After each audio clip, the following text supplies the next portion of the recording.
तो क़यामत का काउंटडाउन। जी हां, ईरान के साथ अमेरिकी डील की डेडलाइन करीब आने के साथ साथ सबकी धड़कनें भी तेज हो गई हैं। हालांकि हॉर्मुज खोलने से ईरान इनकार कर चुका है, लेकिन पाकिस्तान वाले प्रस्ताव को दोनों ही पक्षों ने क्रिटिकल स्टेज में बताया है। इस बीच ट्रंप की धमकियों पर ईरान ने भी पलटवार किया है। ह्यूमन चेन बनाकर पावर प्लांट की रक्षा की रणनीति तैयार की जा रही है, तो वहीं इजराइल ने ट्रेन, एयरपोर्ट और सिविलियन इंफ्रा पर हमले की धमकी दी है। तो क्या है युद्ध का पूरा अपडेट, बता रहे हैं रिफत अब्दुल्ला।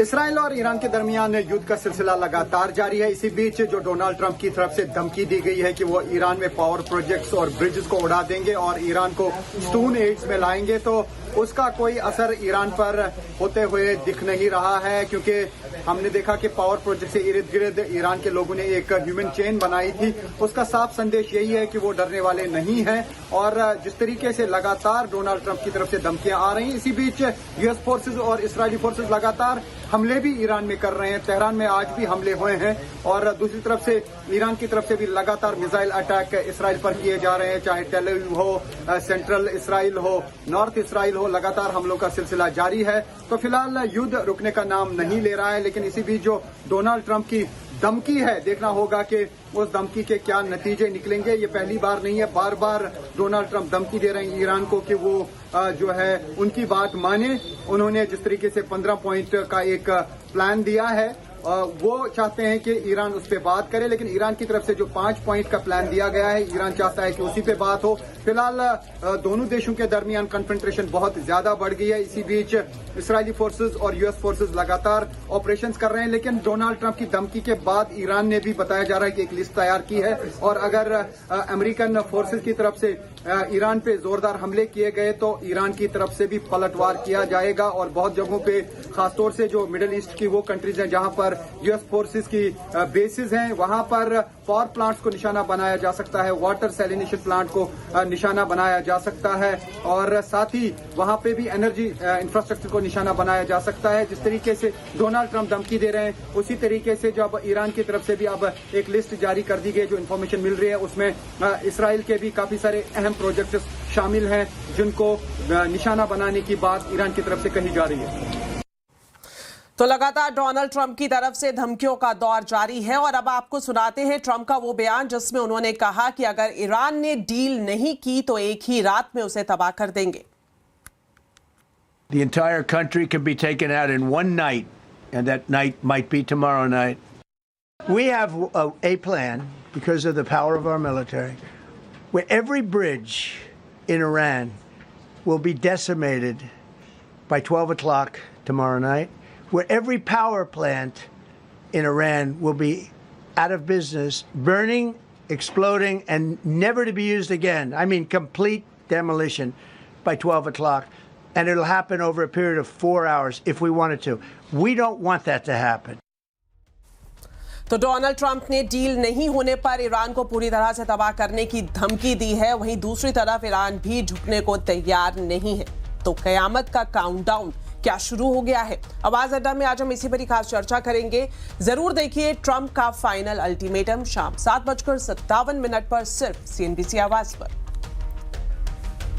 तो पश्चिम एशिया में युद्ध के चलते प्रभावित सेक्टर्स को राहत देने के लिए सरकार कई बड़े कदम उठा सकती है। सूत्रों से मिल रही जानकारी के मुताबिक वाणिज्य मंत्रालय ने टेक्सटाइल, फार्मा और एग्री एंड फूड प्रोसेसिंग समेत 7 सेक्टर को राहत देने के लिए वित्त मंत्रालय से सिफारिश की है। इस खबर पर डिटेल्स लेते हैं आलोक प्रियदर्शी से। तो आलोक, जानना चाहेंगे कौन से सेक्टर है जिन्हें बड़ी राहत देने की तैयारी में है वाणिज्य मंत्रालय? बिल्कुल, देखिए, वेस्ट एशिया में युद्ध के चलते जिन घरेलू इंडस्ट्री पर असर पड़ा है उसका लगातार सरकार आकलन कर रही है और सीएनबीसी आवाज को सूत्रों से जानकारी मिली है कि जल्द ही एक राहत पैकेज का ऐलान किया जा सकता है। दरअसल वाणिज्य मंत्रालय की तरफ से अपनी एक सिफारिश वित्त मंत्रालय को भेजी गई है और वित्त मंत्रालय लगातार इन सेक्टर्स का आकलन कर रहा है। जो जानकारी मिल रही है इसमें 7 की सेक्टर्स के बारे में सिफारिशें की गई हैं, जिसमें textile, pharma, gems and jewellery, agri and food processing जैसे सेक्टर शामिल हैं। दरअसल इन सेक्टर्स को इस युद्ध के चलते सबसे ज्यादा नुकसान हुआ है, लिहाजा इस पर इंपोर्ट ड्यूटी में और कटौती की जा सकती है। कई सेक्टर्स के लिए हाल में ही कटौती की गई थी, लेकिन ये कटौती आगे भी जारी रह सकती है। इसके अलावा जो खासतौर से शिपिंग होती है या कार्गो होता है, उसमें जो इंश्योरेंस दिया जाता है उसकी सॉवरेन गारंटी दी जा सकती है। सरकार इस पर विचार कर रही है। इसके साथ साथ कार्गो पर जो चार्जेस होते हैं उसमें भी कमी की जा सकती है। तो और साथ ही साथ जो आर्थिक मदद है, खासतौर से लोन के जैसे यहां पर भी सरकार की तरफ से एक पैकेज का ऐलान किया जा सकता है। तो कुल मिलाकर सरकार पूरे सेक्टर्स का एक असेसमेंट कर रही है, आकलन कर रही है, और जब सरकार को लगेगा कि इस सेक्टर को सबसे ज्यादा जरूरत है उस वक्त इसका ऐलान किया जाएगा। लेकिन 7 सेक्टर्स के लिए सिफारिश वाणिज्य मंत्रालय की तरफ से वित्त मंत्रालय को गई है और जल्द ही इस पर फैसला होने की उम्मीद की जा रही है। जी शुक्रिया आलोक इस पूरी जानकारी के लिए। अब बढ़ते हैं, अब आगे बात करते हैं बाजार की। निफ्टी वीकली एक्सपायरी पर बाजार शानदार रिकवरी मोड में दिखाई दिया। लगातार चौथे दिन बाजार में तेजी बरकरार रही। बाजार निचले स्तर से सुधरकर अच्छी बढ़त पर बंद हुआ। बाजार का पूरा अपडेट अब बता रही हैं कंचन नौटियाल। तो हफ्ते का दूसरा कारोबारी दिन और वीकली एक्सपायरी के दिन बाजार में क्या शानदार रैली जो है आज के सत्र में हमें सेकेंड हाफ में आती हुई दिखाई दी है। देखिए निफ्टी की बात करी जाए तो अच्छे खासे गेंस 23,000 के ऊपर जाके आज निफ्टी जो है क्लोज होता हुआ दिखाई दिया है। वहीं बैंकिंग में भी अच्छे खासे गेंस, मिड कैप भी अच्छा परफॉर्म करता हुआ नजर आया है एक्सपायरी के दिन। अब अगर बात करी जाए इसके अलावा की जो बाकी पॉकेट्स है वहां पे किस तरीके का परफॉर्मेंस रहा है। देखिए मॉर्निंग में हमने देखा था कि केवल 2-3 ही पैक्स ऐसे थे जैसे कि आईटी हो गया, मेटल्स हो गए, जहां पे एक चमक देखने को मिल रही थी, लेकिन आखिरी तक आते आते ऑलमोस्ट सारे ही इंडाइसेस ने आज अच्छी खासी जो रिकवरी है आज के सत्र में दिखाई है। आईटी तो गेन कर ही रहा है, करीबन 2.5% की तेजी। ऑटो में वापस से एक फ्लैट मूवमेंट आता हुआ दिखाई दिया है। एफएमसीजी इन ग्रीन में आता हुआ बंद होकर दिखाई दिया है। रियलिटी, ऑयल एंड गैस और मेटल्स में जो चमक है वो काफी ज्यादा शानदार आज के सत्र में देखने को मिली है। अब अगर बात कर ली जाए इस टाइम पे कि बाकी स्टॉक स्पेसिफिक एक्शन किस तरीके का रहा है, तो देखिए विप्रो में क्योंकि आईटी पैक लीड करता हुआ दिखाई दे रहा था, नो डाउट मॉर्निंग से ही हिंडाल्को, एचसीएल टेक और टीसीएस ने अच्छे खासे गेन्स दिखाए हैं। लूजिंग पॉकेट की अगर बात कर ली जाए तो doctor Reddy's, Adani enterprises, inter globe aviation और अपोलो हॉस्पिटल्स में जो मंदी का सत्र है आज हमें देखने को मिला है। इसके अलावा आईटी में हमने देखा कि अच्छे खासे गेन्स जो हैं वो देखने को मिले हैं। इस लिहाज से एम्फोसिस में करीबन 4.25% की तेजी देखने को मिली है। विप्रो करीबन 4% और एलटीआईएमबी अगर बात करी जाए तो 3.25% की मजबूती के साथ बंद हुआ है। इसके अलावा मेटल्स में मॉर्निंग से हम देख रहे थे कि काफी अच्छी चमक है क्योंकि यहाँ पे काफी सारी ब्रोकरेज रिपोर्ट भी आई है जिन्होंने बोला है कि जो एल्यूमिनियम के प्राइसेस हैं उससे अच्छा खासा बूस्ट मिल रहा है। रुपए का जो डिप्रिसिएशन है वहां से बूस्ट मिल रहा है। इनफैक्ट इस टाइम पे अगर वैल्यूएशंस देखे जाए कंपनी के तो वो भी काफी ज्यादा अट्रैक्टिव दिखाई दे रहे हैं। उसके बाद मेटल्स में भी ये चमक देखने को मिली है। लेकिन ऑल इन ऑल आज का सत्र काफी ज्यादा हमें इंटरेस्टिंग देखने को मिला। बीमा सुगम प्लेटफॉर्म में बीमा पॉलिसी काफी सस्ती हो सकती है। बीमा कंपनियां IRDAI को कमीशन में भारी कटौती का सुझाव दे सकती हैं। कमीशन में 90% तक का सुझाव संभव है। पूरी खबर बता रहे हैं यश जैन। तो जैसे इंश्योरेंस कंपनी सोच रही है कि बीमा सुगम प्लेटफॉर्म एक रियलिटी में आता दिखेगा, उस हिसाब से एक भारी कटौती आ सकती है इंश्योरेंस कमीशंस में। हमारे सूत्रों के अनुसार इंश्योरेंस कंपनीज की अगली मीटिंग जो IRDAI चेयरमैन के साथ होगी अप्रैल के अंत में, वहाँ पे सारी बीमा कंपनियाँ एक सुझाव दे सकती है कि जो सबसे ज़्यादा डिमांड में इंश्योरेंस प्रोडक्ट्स है जैसे कि term life insurance, motor insurance, health insurance, इन पॉलिसीज़ पे कमीशन 90% यानी 90% से कम होकर सिर्फ 10% रहता दिख सकता है। ऐसा सुझाव आ सकता है हमारे सूत्रों के अनुसार।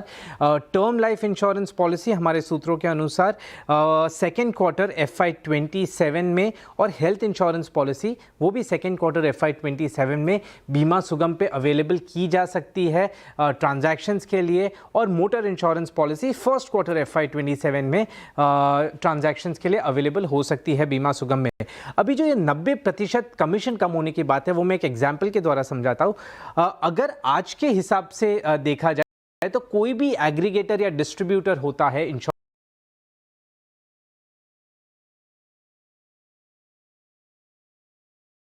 50 रुपये कमीशन होता है और पॉलिसी तो फाइनल कॉस्ट आता है 150 रुपये। बीमा सुगम पर जब ये term life insurance policies list होगी ट्रांजैक्शन के लिए, तभी ये जो 50 रुपये का कमीशन है वो कम होता हुआ दिख सकता है, जिसका मतलब एंड पॉलिसी होल्डर को ये कॉस्ट आ सकती है सिर्फ 105 रुपये इंस्टेड ऑफ 150 रुपये। 90% कटौती कमीशन रेट प्राइसिंग है पॉलिसी होल्डर के लिए। जनरल इंश्योरेंस कंपनीज यानी मोटर और हेल्थ पे भी सिमिलर मॉडल आ सकता है, जहां पे 100 पे आज 25 रुपए कम 100 रुपए प्रीमियम पे 25 रुपए कमीशन होता है, वो 25 रुपए कमीशन घटकर सिर्फ 2 रुपए रह जाएगा और जो फाइनल कॉस्ट आज 125 रुपए है प्रीमियम की, वो 102 रुपए पे आ जाएगी। यानी कि 85 से 90% कट कमीशन में और 25 से 30% कमी प्रीमियम कॉस्ट पे पॉलिसी होल्डर के लिए। अब बात करते हैं मौसम की। इस साल मॉनसून सामान्य से कम रह सकता है। प्राइवेट वेदर फोरकास्टर स्काईमेट ने मॉनसून के सामान्य से कम रहने का अनुमान जताया है। स्काईमेट का पूरा मॉनसून फोरकास्ट बता रहे हैं संवाददाता असीम मनचंदा। मॉनसून का पहला पूर्वानुमान जारी हो चुका है। प्राइवेट वेदर फोरकास्ट स्काईमेट ने अपना पूर्वानुमान जारी किया और उसके मुताबिक इस साल बारिश सामान्य से कम होगी। वैसे तो लॉन्ग पीरियड एवरेज रेनफॉल 95 से ऊपर को सामान्य माना जाता है, लेकिन प्राइवेट वेदर फोरकास्टर स्काईमेट के मुताबिक इस साल बारिश 94% से कम ही देखने को मिलेगी। खासतौर पे कि इस बार अल नीनो का असर काफी रहेगा। अल नीनो इस बार मजबूत होने के आसार नजर आ रहे हैं। जो बाहर के फोरकास्टर्स उन्होंने भी इसकी ऑलरेडी घोषणा कर दी है कि इस बार अल नीनो काफी मजबूत होगा, तो उसका असर इस बार बारिश के ऊपर पड़ेगा। बारिश सामान्य से कम हो सकती है, तो इसको देखते हुए हालांकि अभी पहला ही पूर्वानुमान है, अभी मौसम विभाग को अपना पूर्वानुमान जारी करना है। मई के बीच में मौसम विभाग अपना पूर्वानुमान जारी करेगा और उसके बाद ये जो स्काईमेट है वो भी अपना दूसरा पूर्वानुमान जारी करेगा। तब देखना होगा कि क्या जिस तरह से ये प्राइवेट फोरकास्टर घोषणा कर रहे हैं वो घोषणा सही रहती है और बारिश सामान्य से कम होगी। चलिए बढ़ते हैं आगे और आपको बता दें, गर्मियों में महंगाई की मार अब एयर कंडीशनर खरीदारों पर भी पड़ेगी। कंपनियों ने लागत बढ़ने से कीमतों में इजाफा करना शुरू कर दिया है। Air conditioner company blue star की बात करें तो अप्रैल के महीने से 8% बढ़ोतरी को लागू किया जा चुका है और साथ ही कंपनी की तरफ से ऐलान किया गया है कि गर्मी के सीजन में जैसे ही डिमांड बढ़ेगी 5% का और इजाफा कीमतों में किया जाएगा। देखिए ब्लू स्टार के MD बी त्यागराजन से खास बातचीत।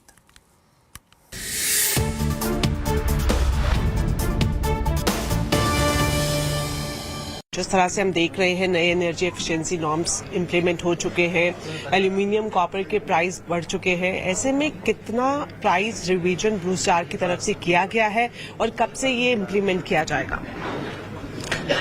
We have to increase the price by around 13%, and I think around 8% has been done. Additional 5% will have to be passed on, which is a function of the demand, which is yet to happen. All right sir, आपने बताया कि अभी 13 में से 8% को already implement किया जा चुका है। सर रीजन क्या रहे, क्यों आपने रिवाइज की है प्राइस को? One is the energy label change. The second is the input cost of metal, copper, steel. Therefore, one will have to, and the exchange rate itself, the rupee has depreciated. So these are all for the summer season. Post summer season, what other burden will be there, we don't know, because rupee has further depreciated, and now the plastic based items like styrene, polystyrene, those costs are going up further. Steel is going up further, so we have to wait and watch what is going to happen post summer. But as of now, it is because of energy label change, exchange rate, and the copper, steel, other metallurgical items. These are pushing up the input costs. All right sir, जो 5% आपने बोला है कि next round जैसे ही गर्मियों की शुरुआत होगी, डिमांड बढ़ेगी, तब इसको इम्प्लीमेंट किया जाएगा? Yes, of course. And because there is enough inventory in the marketplace, so therefore it wouldn't be. Once that gets sold out, when the summer picks up, which is happening in quite a few parts of the country, so the next round it has to be passed on.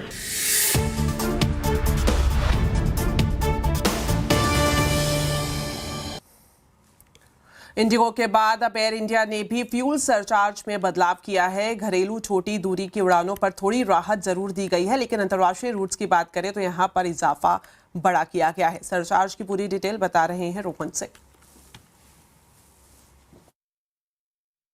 Ji, Indigo के बाद अब air India ने भी fuel surcharge की दरों में revision की घोषणा की है और पैटर्न वही है। जो छोटी दूरी की उड़ानें हैं वहां तो थोड़ी सी राहत मिली है, लेकिन जो लंबी दूरी की उड़ानें हैं वहां फ्यूल सरचार्ज को कई गुना ज्यादा बढ़ा दिया गया है। और इस वक्त जो पहले जहां रीजन वाइज था छोटी घरेलू उड़ानों को, उसे अब डिस्टेंस वाइज कर दिया गया है। जो नई दरें डिसाइड की गई हैं, 500 किलोमीटर से कम की अगर उड़ान है तो फ्यूल सरचार्ज अब 300 रुपए का लगेगा। साथ ही अगर 2000 किलोमीटर से ज्यादा की उड़ान है तो ये 899 रुपीज का सरचार्ज तय किया गया है। साथ ही अगर डेस्टिनेशन वाइज देखा जाए इंटरनेशनल फ्लाइट्स के लिए तो यूरोप की जो उड़ानें हैं उसके लिए $205 तय किया है। नॉर्थ अमेरिका और ऑस्ट्रेलिया के लिए $280 तय किया गया है। ये जो नई दरें हैं ये 8 तारीख को सुबह 9 बजे से जो है लागू होगी। साथ ही कुछ ऐसे इंटरनेशनल डेस्टिनेशन के लिए 10 तारीख से ये नई दरें लागू होने जा रही हैं। चलिए, इसी के साथ वक्त एक छोटे से ब्रेक का है, जल्द वापस लौटेंगे। आप देखते रहिए आवाज समाचार।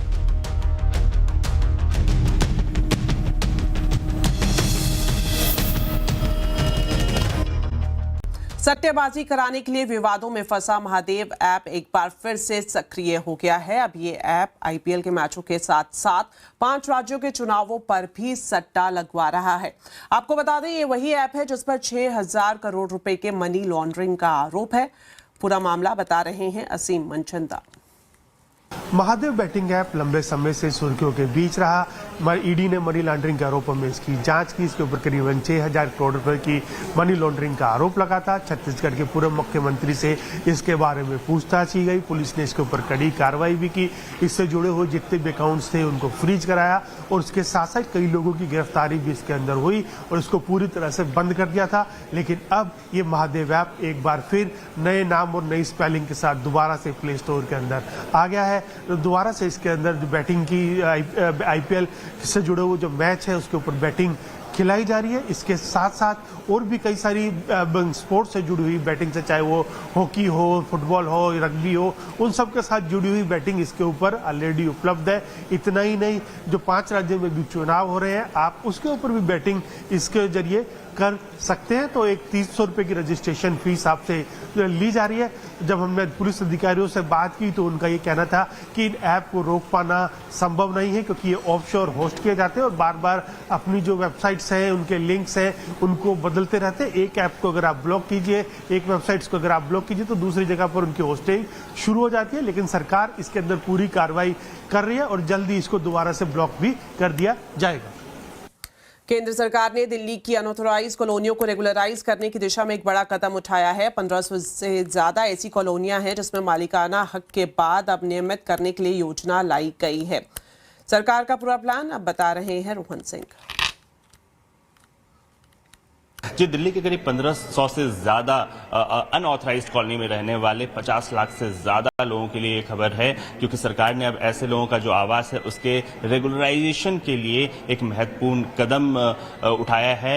एज इज वेयर इज, यानी कि जहां है और जैसा है उसी आधार पर उसे नियमित किया जाएगा। साथ ही इस पूरी प्रक्रिया को सरल बनाने की कोशिश की गई है।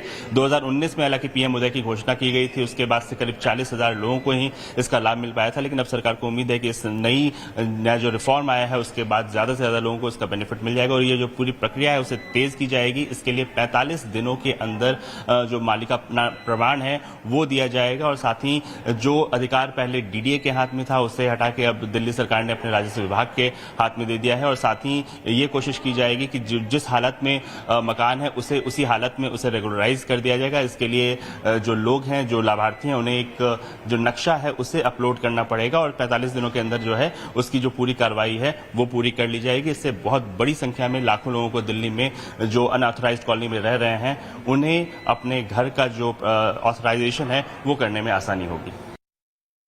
511 कॉलोनियों को इस योजना के माध्यम से नियमितीकरण इसका हो रहा है। एज इज वेयर इज, जैसा है जहां है उसी योजना के तहत कोई लेआउट प्लान की इसमें स्वीकृति की जरूरत नहीं होगी।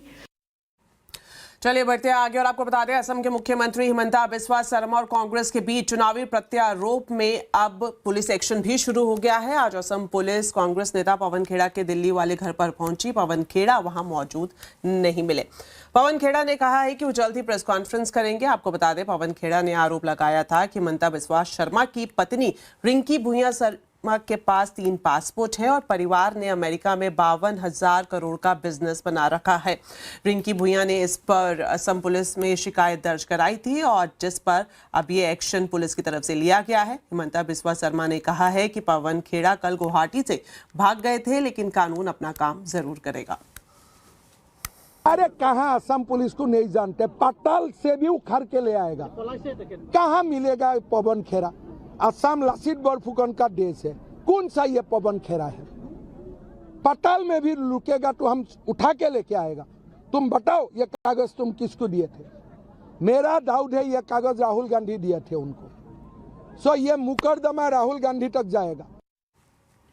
रिलायंस इंडस्ट्रीज के एग्जीक्यूटिव डायरेक्टर अनंत अंबानी ने केरल के राजराजेश्वरम और गुरुवायूर मंदिर में दर्शन किए। इस दौरान अनंत अंबानी ने राजराजेश्वरम और गुरुवायूर मंदिर को 3-3 करोड़ रुपए का दान भी दिया। अनंत अंबानी ने राजराजेश्वरम मंदिर के व्यापक जीर्णोद्धार के लिए 12 करोड़ रुपए देने का संकल्प लिया, जिसमें इसके ऐतिहासिक पूर्वी गोपुरम का जीर्णोद्धार शामिल है। अनंत अंबानी ने गुरुवायूर मंदिर में हाथियों के कल्याण के लिए अतिरिक्त सहायता देने का भी ऐलान किया। चलिए, इसी के साथ फिलहाल इस बुलेटिन में इतना ही। आप खबरों पर अपडेट रहें, CNBC आवाज से जुड़े रहें हमारे सोशल मीडिया हैंडल्स के जरिए। नमस्कार।